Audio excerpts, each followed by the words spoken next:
अब बढ़ते हैं जी आगे।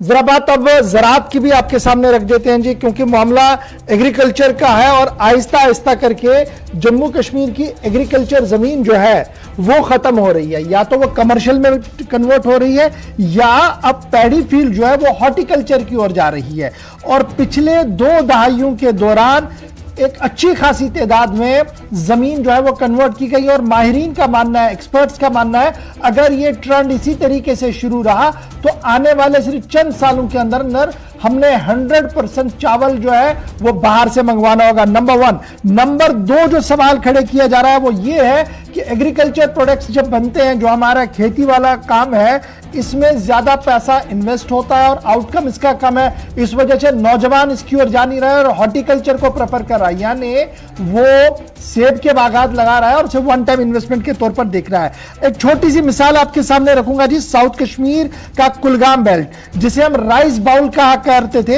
होम शालीबुक, फ्रिसल, यारीपोरा, कैमू का इलाका, यहां पर क्या कुछ सूरत हाल है, आप इस बात से अंदाजा लगा सकते हैं कि अब यहां पर आधे से ज्यादा इलाके के अंदर आपको कहीं पर भी फसलें नजर नहीं आएंगी और सिर्फ हॉर्टिकल्चर के बागात दिखेंगे। और यही एक बड़ी बुनियादी सोर्स जो है वो वहां पर बन चुका है। 22,000 हेक्टेयर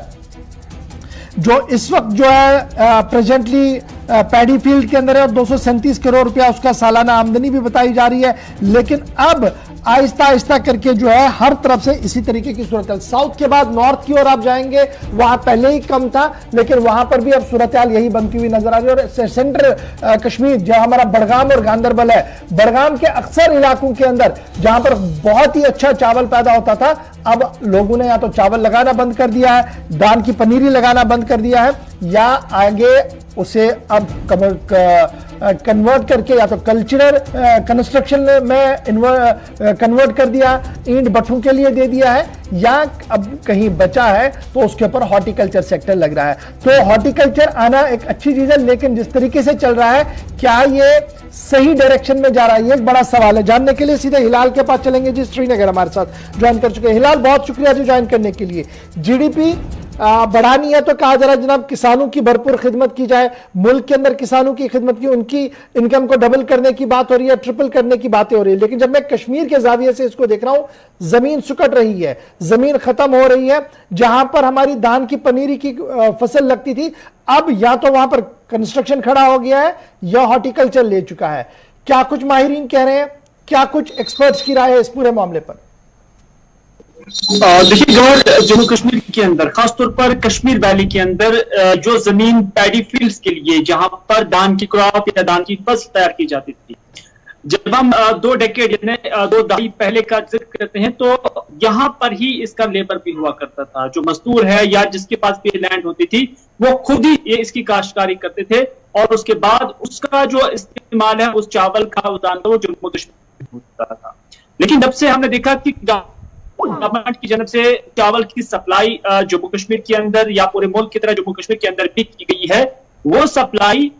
उस धान से या उस चावल से सस्ती पहुंचती है जो धान या जो चावल कश्मीर के अंदर इसकी प्रोडक्शन होती है, जिसकी काश्त होती है। नंबर 1 रीजन ये है कि जो बाहर से सप्लाई आती है जम्मू कश्मीर को वो सस्ती है बमुकाबल जो यहां पर पैदा हो। नंबर 2 ये कि इस धान की फसल पे जो इन्वेस्टमेंट लगती थी, जो इस पे पैसा लगता था, वो बहुत ज्यादा था, क्योंकि जम्मू और कश्मीर में खाद बनाने का कोई बड़ा प्लांट नहीं है। जो भी आपने डाई हो, यूरिया हो या जो भी कोई खाद हो, वो आपने इंपोर्ट करनी है बाहर के रियासतों से,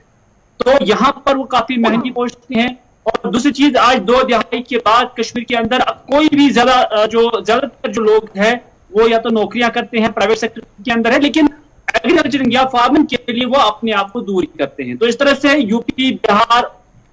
और राजस्थान से दूसरे इलाकों के मजदूर यहां पर आते हैं और इसमें एक अच्छा खासा इन्वेस्टमेंट लगती है। नतीजा यह है कि यहाँ की प्रोडक्शन जो निकलती है वो काफी महंगी बन जाती है। नंबर 3 इसका यह भी है कि अब लोगों ने इसको कन्वर्ट करना शुरू किया है हॉर्टिकल्चर की तरफ, और हॉर्टिकल्चर में एक अच्छा स्कोप उन्हें नजर आ रहा है बनिस्बत पैडी या शाली जो हम कहते हैं, क्योंकि हॉर्टिकल्चर के अंदर न सिर्फ इसका मार्केट जम्मू कश्मीर के अंदर है बल्कि पूरे मुल्क के अंदर इसके लिए मार्केट है। और कश्मीरी एप्पल एक ब्रांड नेम है और पूरे मुल्क के अंदर कश्मीर की एप्पल को माना जाता है और उसका एक नाम भी है, रसीला भी है और शक्ल सूरत में भी काफी अच्छा है।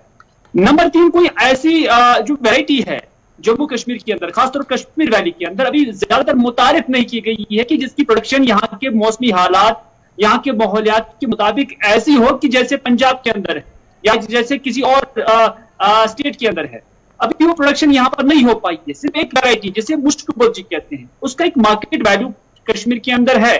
और इस मुश्क बज्जी को भी देखा गया है साइंटिस्ट के मुताबिक, माहिरीन के मुताबिक, ये भी हर जगह पर इसको उगाया नहीं जा सकता है। सेक्टेड एरियाज इसके लिए है, यहाँ के मौसमी तवाजुन को मद्देनजर रखते हुए कुछ ही इलाकों में इसकी प्रोडक्शन होती है। लेकिन जब हम मार्केट के हिसाब से देखते हैं तो कश्मीर इसका मार्केट नहीं है, क्योंकि कश्मीर के अंदर जो ज्यादातर चावल है हमने देखा है कि बीपीएल कैटेगरी के अंदर क्या मैं ये समझूं कि मोटा मोटा जो हमारा रिसर्च डिपार्टमेंट है जिस पर अरबों रुपए का इन्वेस्टमेंट है वो आज तक नामल बदल देने में नाकाम रहा, नंबर 1, या जो 2 फसलें लेने वाला मामला है उसमें हम कामयाब नहीं हुए, कुछ मौसम का मार और कुछ रिसर्च में कमजोरी, नंबर 1, और नंबर 2, टेक्निकली ये अब जो कन्वर्ट हो रहा है ये कितना खतरनाक मामला है? देखिए, तकनीकी एतबार से, साइंसी एतबार से जब हम देखते हैं तो नई नई जो वैरायटीज हैं उन्हें मुतारिफ किया गया है और उसकी अच्छी खासी प्रोडक्शन भी निकल रही है, इसमें कोई शक नहीं। लेकिन बनिस्बत जब हम देखते हैं हॉर्टिकल्चर की, अगर 1 कनाल जमीन किसी के पास है और वो पैडी फील्ड के अंदर इसका इस्तेमाल लाता है सपोज कीजिए कि उसको सालाना 10,000 या 20,000 रुपए आते हैं, लेकिन जब उसको वो कन्वर्ट करता है हॉर्टिकल्चर में तो उसे इस 1 कनाल के लिए 1 लाख रुपए जो है रेवेन्यू आता है। तो हर कोई शख्स, हर कोई जो जमींदार है वो प्रेफर करता है कि वो अपने जमीन को हॉर्टिकल्चर के अंदर ही इसमें कन्वर्ट करे। और एक बड़ा रीजन है, नंबर 2, यहाँ पर जो कंस्ट्रक्शन हो रही है, एक तो जम्मू कश्मीर के अंदर खासतौर पर रिहाइश के लिए जमीन बहुत कम बची हुई है, जो प्लेन्स के अंदर जमीन है वो बहुत कम बची हुई है और इस तरह से लोगों की जानब से एग्रीकल्चर लैंड को कन्वर्ट किया जाता है रेजिडेंशियल पर्पज के लिए। और रेजिडेंशियल पर्पज के लिए भी हम देखते हैं कि खरीदार बहुत सारे हैं और इसमें पैसा भी अच्छा खासा मिलता है और लोगों को जहां पर पैसा मिलता है वो वहीं पर जाते हैं। ये एक और चीज है। चलिए, बहुत शुक्रिया जी हमारे साथ ज्वाइन करने के लिए। हिलाल बता रहे थे कि असल में वजूहात क्या कुछ है, क्यों इस तरीके का माहौल जो है वो बन रहा है। बढ़ते